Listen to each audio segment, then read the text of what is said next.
आपके साथ नेहा दुबे। आज वीकेंड स्पेशल में इसे यात्रा के जरिए जानेंगे उस आंदोलन से उपजी सत्ता के मिजाज को जो वजूद में आने के बाद से सबसे कड़े इम्तिहान से गुजर रही है। कहानी केजरीवाल की।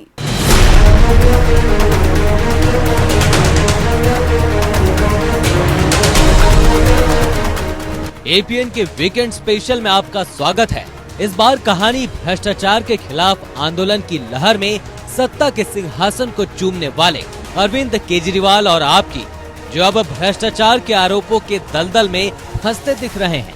एंटी करप्शन से करप्शन के आरोपों के इस सफर में सियासत, सत्य और संघर्ष की है ये कहानी।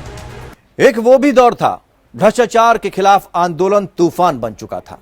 एक लहर जिसने कोरोना से भी तेजी से पूरे देश को अपनी गिरफ्त में ले लिया था। नमस्कार, मैं हूं रविंद्र सिंह। भ्रष्टाचार विरोधी जिस आंदोलन से अरविंद केजरीवाल यानी दिल्ली के सीएम यानी आम आदमी पार्टी के संयोजक ने सत्ता का जो महल खड़ा किया था, आज भ्रष्टाचार के ही आरोपों ने उसकी बुनियाद हिला दी है। नमस्कार, मैं हूं आपके साथ नेहा दुबे। आज वीकेंड स्पेशल में इसे यात्रा के जरिए जानेंगे उस आंदोलन से उपजी सत्ता के मिजाज को जो वजूद में आने के बाद से सबसे कड़े इम्तिहान से गुजर रही है।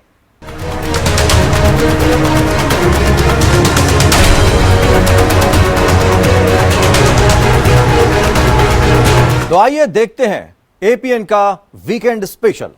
कहानी केजरीवाल की। 12 साल पहले दिल्ली का जंतर मंतर और रामलीला मैदान, जहां छिड़ा था भ्रष्टाचार के खिलाफ घमासान। स्क्रिप्ट तैयार थी, सियासी फार्मूला रेडी। कुछ लोग कहते हैं कि आजाद भारत के इतिहास में अरविंद केजरीवाल ने जो राजनीतिक प्रयोग किया वो इससे पहले नहीं देखा गया था। एक मुद्दा जिसने विराट जन आंदोलन को जन्म दिया। इससे पहले देश इंदिरा राज में इमरजेंसी के दौर में जेपी के संपूर्ण क्रांति का गवाह रहा था। आज की पीढ़ी इमरजेंसी के दौर के बारे में शायद ही जानती होगी, इसीलिए उस आंदोलन की कहानी भी उन्हें क्या पता। लेकिन अन्ना के साथ केजरीवाल और उनके राजनीतिक दोस्तों की टोली की जंतर मंतर से लेकर रामलीला मैदान पर राजनीति की लीला और अन्ना के मंत्र उन्हें जरूर याद है। अजीब दौर था वो भी। राजनीतिक उन्माद, जन आक्रोश, तनी हुई मुठ्ठियां, भ्रष्टाचार के खिलाफ लहर। इसका नायक एक था, न सिसोदिया न केजरीवाल और न ही नारे। उम्मीद की बस एक किरण, अन्ना हजारे। तारीख थी 5 अप्रैल, साल था 2011। जन लोकपाल पर उबाल का शुरुआती काल। अन्ना हजारे ने जंतर मंतर पर अनशन शुरू किया। इस आंदोलन में उनके कई साथी थे, लेकिन इन तमाम साथियों में एक चेहरा सबसे खास, नाम अरविंद केजरीवाल। सिर्फ 5 दिन में जंतर मंतर से उठी आवाज देश में भ्रष्टाचार के खिलाफ आंदोलन का सबसे बड़ा आगाज बन गया। अनशन के सिर्फ 5 दिन के भीतर जंतर मंतर बन गया करप्शन विरोधी आंदोलन का सबसे बड़ा एपिसेंटर। मनमोहन सिंह, जिन्हें कई बार एक्सीडेंटल प्राइम मिनिस्टर कहते हैं, उनके राजनीतिक विरोधी उन्हें तब मौन मोहन सिंह कहते थे। उनकी सरकार तक इस आंदोलन की ललकार पहुंच गई। केंद्र तक जब पहुंची करप्शन विरोधी आंदोलन की हुंकार, तब 5 दिन के भीतर ही जागी सरकार। तारीख 9 अप्रैल 2011, केंद्र सरकार ने जन लोकपाल बिल के लिए संयुक्त समिति बनाने का नोटिफिकेशन जारी कर दिया। सरकार लोकपाल बिल का ड्राफ्ट तैयार करने के लिए संयुक्त टीम के गठन को राजी हो गई। इसी के साथ अन्ना ने अपना अनशन तोड़ दिया। अनशन जरूर तोड़ा, पर भ्रष्टाचार के खिलाफ पूरे देश को जोड़ा और बन गए आंदोलन के सबसे बड़े हीरो।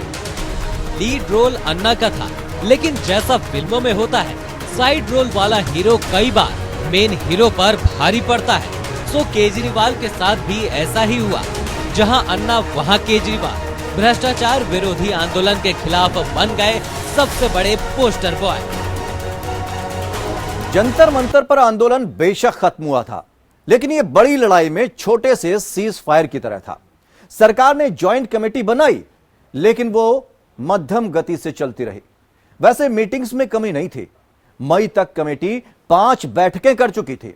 तब तक यह भी साफ हो गया कि जिस रफ्तार से सरकार चल रही है वो अन्ना और उनके आंदोलन के हिसाब से फिट नहीं बैठ रहा और इसी के साथ बड़े और विराट आंदोलन की नींव पड़ गई। इस आंदोलन में तब किरण बेदी से लेकर रामदेव तक सभी जुड़े थे। आज बेशक आप जब सत्ता सुख भोग रही है तो आंदोलन के दौर के कई नाम अब सत्ता के गलियारों से गायब हैं। खैर, जन लोकपाल बिल के मसौदे पर सहमति नहीं बन सकी। पीएम जजों और सांसदों को लोकपाल के दायरे में सरकार लाने को तैयार नहीं थी। अनशन के पार्ट 2 का रास्ता यहीं से खुलना शुरू हो गया। तारीख 19 जुलाई 2011। तत्कालीन पीएम के नाम अन्ना का खत। 16 अगस्त से आंदोलन की चेतावनी। 15 अगस्त 2011 आजादी का जश्न पर आंदोलन की आंच। अन्ना अनशन की तैयारी में थे। दिल्ली प्रशासन ने 22 शर्तें लगाई। टीम अन्ना का इनमें से 6 शर्तों को मानने से इनकार। तभी आई 16 अगस्त की तारीख जब अन्ना को दिल्ली के मयूर विहार से पुलिस ने अरेस्ट कर लिया। गिरफ्तारी की खबर करंट की तरह फैली। दिल्ली ने सड़कों पर किसी आंदोलन में वैसा कम ही देखा होगा। दिल्ली का छत्रसाल स्टेडियम अन्ना के गिरफ्तार समर्थकों से भर गया और तिहाड़ जेल के बाहर लोगों ने डेरा डाल दिया। अन्ना को जनता की ताकत का अंदाजा था। अन्ना तिहाड़ जेल में ही अनशन पर बैठ गए। अब तक सरकार भी ये समझ चुकी थी कि अन्ना को रिहा करने में ही भलाई है, इसीलिए अन्ना की रिहाई का फरमान जारी कर दिया। अन्ना ने बाहर जाने से इनकार कर दिया। बाद में जब रामलीला ग्राउंड में आंदोलन पार्ट 2 की इजाजत मिली तब अन्ना ने तिहाड़ से बाहर रामलीला का रुख किया। 27 अगस्त 2011 को संसद का स्पेशल सेशन। संसद में अन्ना की 3 मेन मांगों पर बहस। रात 8 बजे तक संसद में प्रस्ताव पारित। 28 अगस्त को अन्ना ने 2 बच्चियों के हाथों नारियल पानी पीकर अनशन खत्म किया। ये इतिहास सिर्फ उस बैकग्राउंड को समझने के लिए है जिसकी राजनीतिक उपज अरविंद केजरीवाल है। इतिहास के आईने में वर्तमान सत्ता का चेहरा तलाशे तो तस्वीर मैच नहीं करेगी। आज केजरीवाल की सियासी किश्ती आरोपों के भंवर में है। करप्शन के खिलाफ लड़ाई के सबसे बड़े कलाकार केजरीवाल तक शराब घोटाले के आरोपों की छींटे हैं। करप्शन के खिलाफ आंदोलन, फिर आंदोलन से मिली कुर्सी, अब कुर्सी पर करप्शन के आरोपों का जाल। बड़ा सवाल, क्या बच पाएंगे केजरीवाल? पहले सतेंद्र जैन पर एजेंसियों का शिकंजा गहराया, फिर शराब घोटाले के आरोपों ने मनीष सिसोदिया को तिहाड़ पहुंचा दिया। अब आरोपों की तलवार पर केजरीवाल की कदम ताल। सीबीआई के सवाल क्या केजरीवाल की सियासत के लिए बनेंगे बवाल?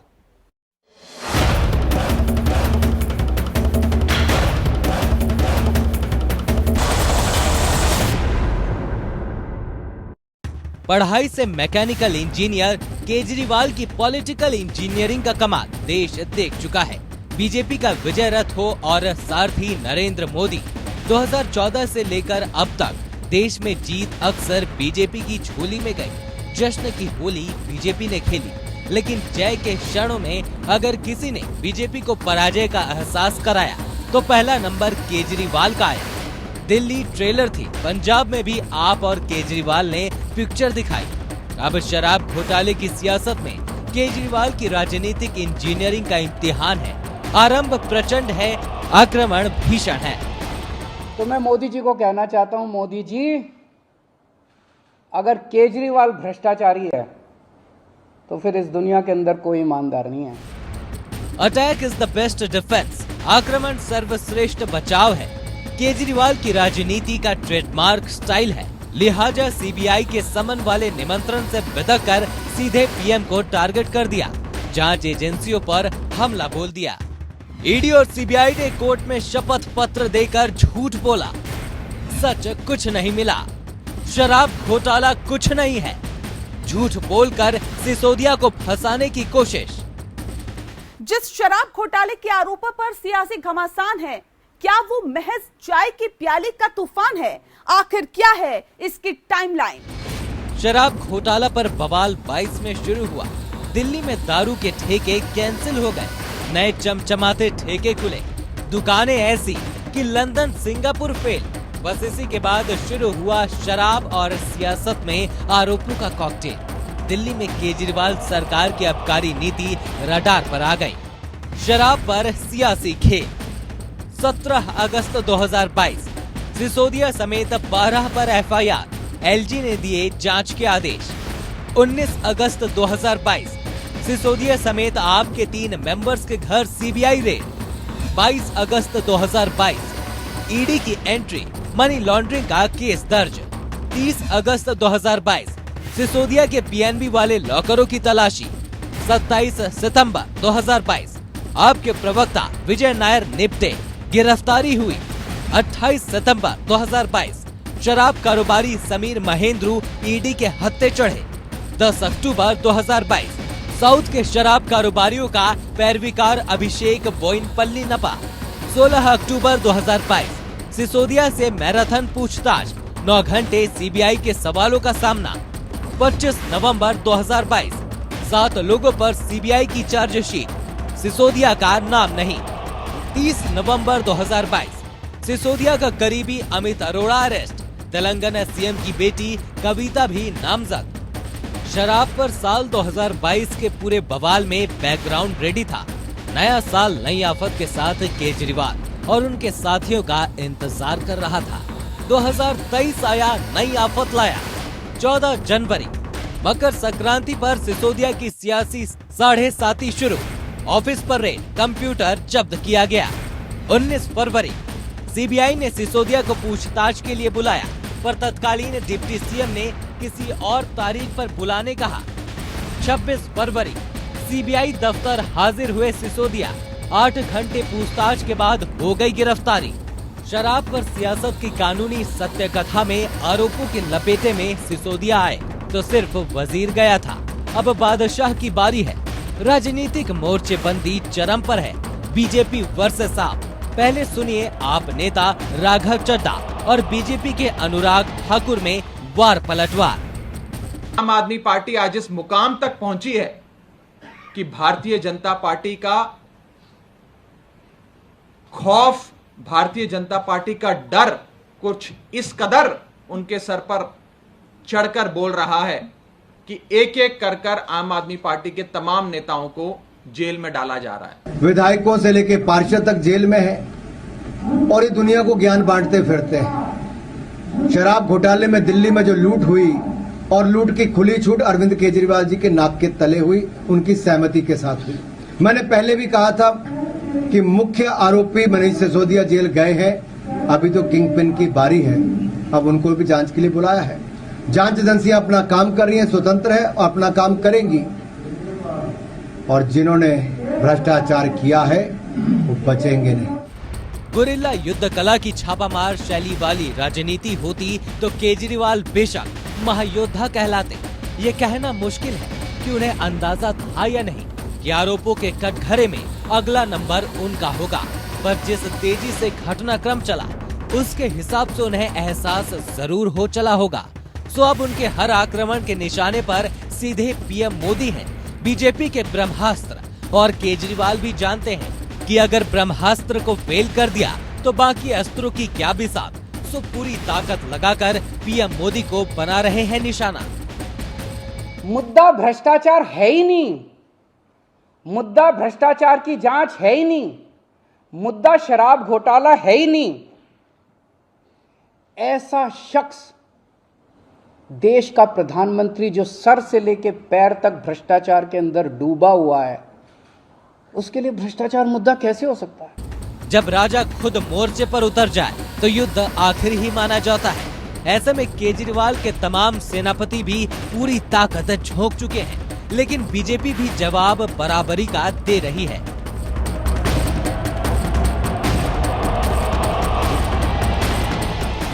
डर के मारे थरथर कांपने लगे हैं। पापी आप पार्टी जो कि पूरी तरह से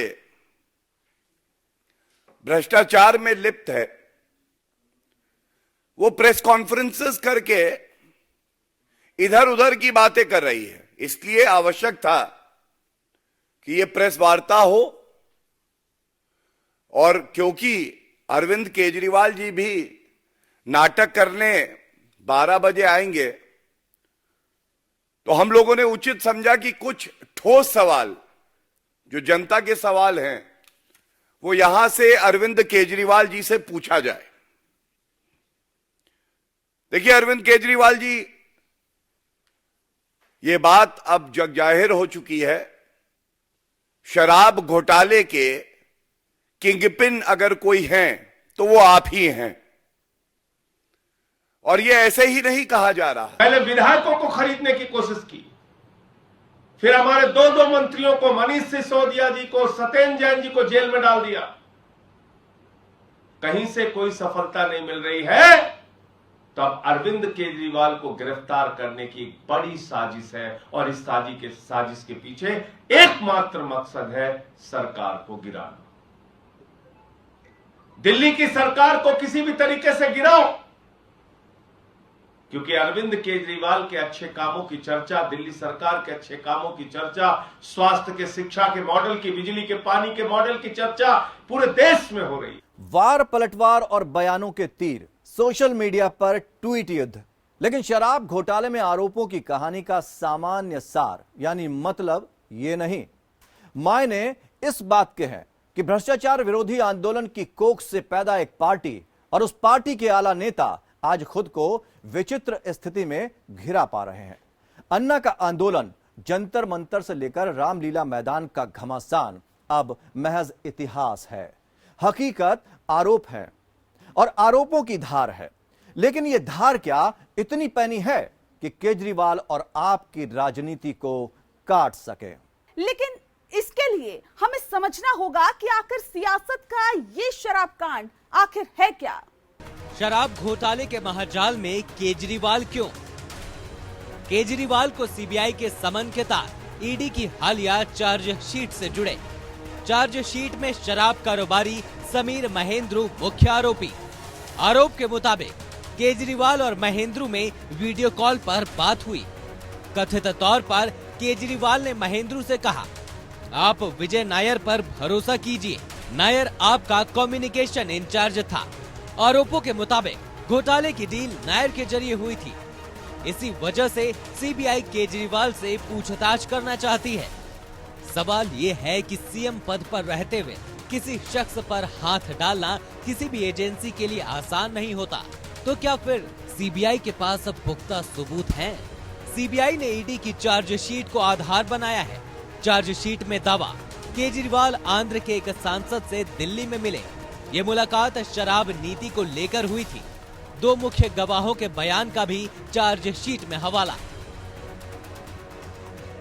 गवाहों ने यह भी कथित दावा किया है कि दिल्ली की नई आबकारी नीति की ड्राफ्ट कॉपी अरविंद केजरीवाल की मौजूदगी में आबकारी अधिकारियों को दी गई थी।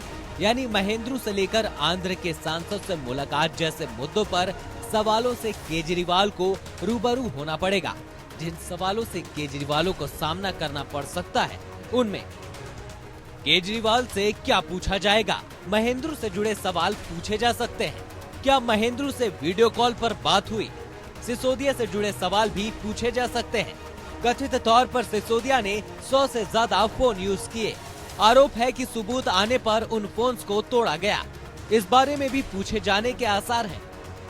सीबीआई आरोपों के आईने में ये जानना चाहेगी कि शराब घोटाले की डील क्या थी, कितने में की गई थी और इसका पैसा कहां गया। शराब कांड पर राजनीतिक तूफान में ये तो बाद की स्टोरी है। इसकी जड़ें दरअसल साल 2012 में है। दिल्ली सरकार ने नवंबर 2021 में नई शराब नीति लागू की। इस नीति के बाद दिल्ली में शराब काफी सस्ती हुई। रिटेलर्स को ग्राहकों को डिस्काउंट देने की छूट भी मिल गई। आरोप है कि चुनिंदा शराब व्यापारियों को लाइसेंस देने में धांधली। इस कथित धांधली में लाइसेंस के नाम पर मोटी रिश्वत का खेल। हालांकि बाद में ये नीति वापस ले ली गई थी। जिस शराब नीति के चलते आपके सियासत का खेल खराब हो रहा है, वो नीति जब लागू हुई थी तो शराब बेचने वाले बाई वन गेट वन जैसे ऑफर चल रहे थे। दिल्ली में दारू की दुकानों के बाहर मेले जैसा हाल था। खैर, ना तो अब वो नीति रही और ना ही वो दुकानदार जिन्हें एक्साइज पॉलिसी कैंसिल होने पर दुकानें समेटनी पड़ी। लेकिन बड़ा सवाल ये है कि क्या आरोपों की आंच झेल रही आम आदमी इस आंधी को झेल पाएगी। पहले पार्टी के नंबर 3 नेता सत्येंद्र का जेल के अंदर जाना, हालांकि मामला दूसरा था। फिर केजरीवाल ने आंदोलन के दिनों से सत्ता के शिखर तक दाएं हाथ माने जाने वाले सिसोदिया की जेल। तो क्या भविष्य में केजरीवाल के लिए भी ऐसा ही खेल इंतजार कर रहा है? जाहिर है इन सवालों के जवाबों का कोई पूर्वानुमान नहीं हो सकता, क्योंकि एजेंसियों की जांच पर अदालतों को फैसला देना है। लेकिन इससे परे जब देश 24 के आम चुनावों के मुहाने पर खड़ा है, उससे पहले ये आंधी कई मायनों में केजरीवाल और आप की मैराथन रेस को 100 मीटर की फर्राटा दौड़ में बदल सकते हैं। यहाँ बाधा दौड़ की तरह बाधा ही बाधा है। कानूनी लड़ाई में उलझे केजरीवाल तो ऐसा हो सकता है विपक्ष की राजनीति का हाल। विपक्षी एकता को पहुंच सकती है चोट। जिस गठबंधन की जुगत भिड़ा रहे थे केजरीवाल, उसकी गांठ जुड़ने से पहले ही खुल जाएगी। वैसे विपक्षी दिग्गजों की प्रतिक्रियाएं आने लगी हैं। बिहार के सीएम नीतीश कुमार ने भी इस पर चुप्पी तोड़ी है। राजनीति की कूटनीति में एक गलत कदम कहीं से कहीं भटका देता है तो सही कदम कामयाबी का वो मुकाम दिला देता है जो कई बार कल्पना से परे होता है। आंदोलन से सत्ता के शिखर पर पहुंचेंगे ये साल 2011 में केजरीवाल ने शायद ही सोचा हो। लेकिन दिल्ली और फिर पंजाब में कामयाबी के किस्से ने केजरीवाल और आपकी किस्मत चमका दी। ये चमक कितनी निखरेगी या बिगड़ेगी, ये तो फिलहाल सिर्फ इससे तय होता है कि शराब घोटाले पर संग्राम में वो मुकद्दर के सिकंदर साबित होते हैं या नहीं। वीकेंड स्पेशल में फिलहाल इतना ही। मुझे और मेरे सहयोगी रविंद्र सिंह को दीजिए इजाजत। आप देखते रहिए APN न्यूज। नमस्कार।